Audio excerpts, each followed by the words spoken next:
자, 우리가 조금 전에 서피스 뷰를 이용해서 사진 찍는 기능을 만들었죠. 자, 지금 보면 동작하는 걸 볼 수가 있습니다. 자, 여기에 사진 찍기 버튼을 눌러보면 이렇게 사진이 찍혀져서 이미지 뷰 영역에 표시가 되고 있죠. 자, 이런 형태로 이런 형태로 동작이 되는데요. 아까 안 됐던 이유는 우리가 매니페스트에 서피스 뷰를 이용해서 카메라 미리 보기 화면을 띄우려고 하면 여기 있는 것처럼 카메라라고 하는 퍼미션을 추가로 더 넣어 주셔야 돼요. 매니페스트에다가. 그래서 여기 있는 카메라와 혹시 라이트를 쓰게 되면 플래시 라이트라고 하는 퍼미션을 더 추가를 한 겁니다. 이렇게 해서 매니페스트에 더 추가를 하면 정상적으로 실행이 되게 됩니다. 결국엔 이렇게 카메라를 이용해서 사진 찍는 기능이 두 가지로 구성이 된다라고 하는 거 잘 아실 수가 있을 겁니다.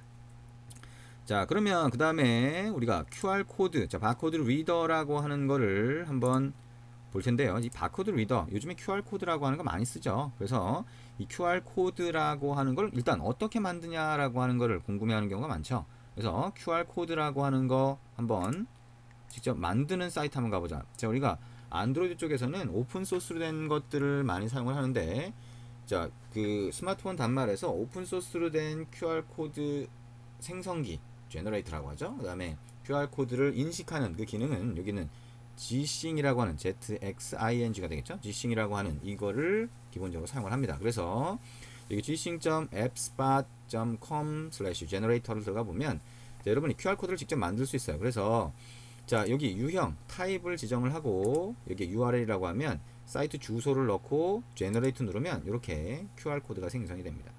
그래서 이렇게 QR코드가 생성이 되면 자, 이거를 읽어드려서 처리하면 되는데, 자, 앱을 그러면 어떻게 구성을 하냐, 자, 앱을 어떻게 구성하냐 라고 가보면, 자, 이것도 여러분들이 G싱이라고 하는 데서 만든 앱이 이미 플레이스토어에 올라가 있어요. 그러다 보니까 여러분의 앱에다가 이 QR코드 인식하는 기능을 전부 다 넣으려고 하면 앱의 코드가 굉장히 커지잖아요. 그래서 이 G싱 앱을 그대로 실행해서 인텐트로 실행해서 띄우는 방법이 책에 나와 있습니다. 그래서 여러분 예제 프로젝트를 실행을 해서 자, 이 QR코드를 그대로 찍어 보시면 되고요.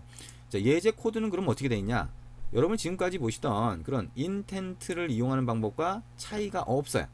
자, 무슨 얘기냐? 여기 있는 것처럼 자, 버튼을 하나 만들고 버튼을 클릭했을 때 스캐닝을 한다라고 해서 자, 스캔이라고 하는 메소드가 이렇게 있는데 보면 인텐트를 쓰잖아요. 그죠? 그래서 인텐트를 뉴 인텐트로 객체를 만들 때 여기 안에 들어가는 어떤 액션을 취할 것이냐는 자, G싱에서 정의를 해 놓은 거예요.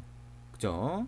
그래서 자, 요걸 그대로 넣어야 되고요. 그다음에 add category, 그다음에 자, 어떤 포맷의 바코드를 읽어드릴 것이냐라고 하는 건데요. 우리가 QR코드 말고도 1차원 바코드나 이런 것도 읽어드릴 수는 있어요.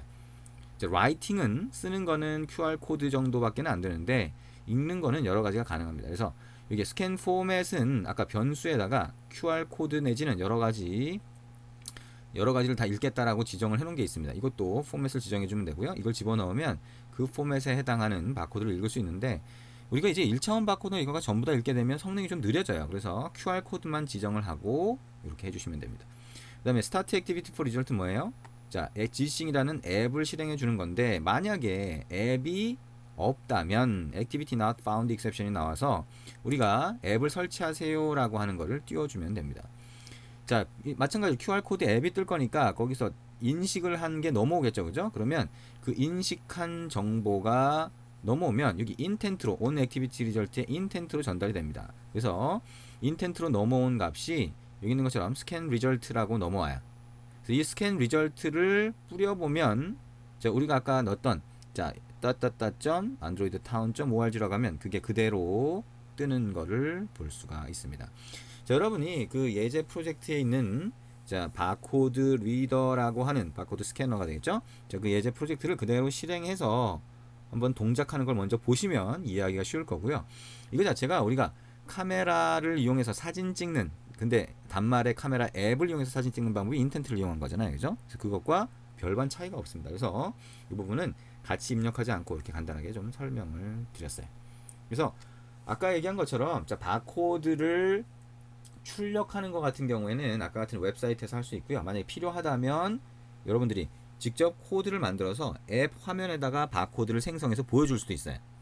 자, 그렇게 갈 수도 있습니다. 그래서 그거는 나중에 기회가 되면 마찬가지로 기회가 되면 그때 바코드를 직접 생성하는 걸 해볼 수 있고요. 웬만하면 그냥 QR 코드를 생성해서 자, 종이에다 프린트를 해서 인식하도록 만드는 경우가 많죠. 그래서 그런 경우는 아까 봤던 웹사이트에서 라이팅을 해주셔야 됩니다. 결국에는 이제 앱에서 리딩 하는 게 문제가 되죠. 읽어드리는 게 문제가 되고, 그거는 지금 우리가 본 것처럼 G싱이라는 앱을 활용하도록 자, 인텐트를 사용하는 방법 같이 한번 봅니다. 그래서 이렇게 바코드 클릭, 버튼 클릭했을 때, 만약 앱이 설치 안 돼 있으면 바코드 스캐너 앱이 필요합니다. 자동 설치할까요? 라는 메소드가 대화 상자를 띄우는 거죠. 그 다음에 여기 플레이 스토어에서 띄울 수 있도록 이 화면을 띄워주고요. 만약에 정상적으로 설치가 되어 있다면 자, 이런 형태로 읽어드려서 자, 우리가 그 사이트로 가도록 이렇게 할 수 있습니다. 자, 이거는 G싱이라고 하는 앱에서 띄우기 때문에 여기 보시면 자, 한글이 깨진 것처럼 보여지는 경우도 있어요. 그래서 아까 얘기한 것처럼 여러분의 앱에다 직접 이 기능을 집어넣으면 이런 현상은 없겠죠. 그리고 기능을 여러분 마음대로 다 구성을 하실 수 있습니다. 이렇게 해서 바코드 리더에 대해서 같이 알아봤습니다. 여러분 직접 실행해 보시면 훨씬 더 이해가 좀 쉬울 거고요. 기능을 이거는 붙이는 거기 때문에 여러분이 직접 구현한다기보다는 붙일 수 있는 방법에 대해서 알고 코드를 적당한 곳에 갖다 넣어 주시면 됩니다. 자, 이렇게 해서 우리가 사진 찍는 기능과 바코드 리더 기능 같이 한번 알아봤습니다. 수고하셨습니다.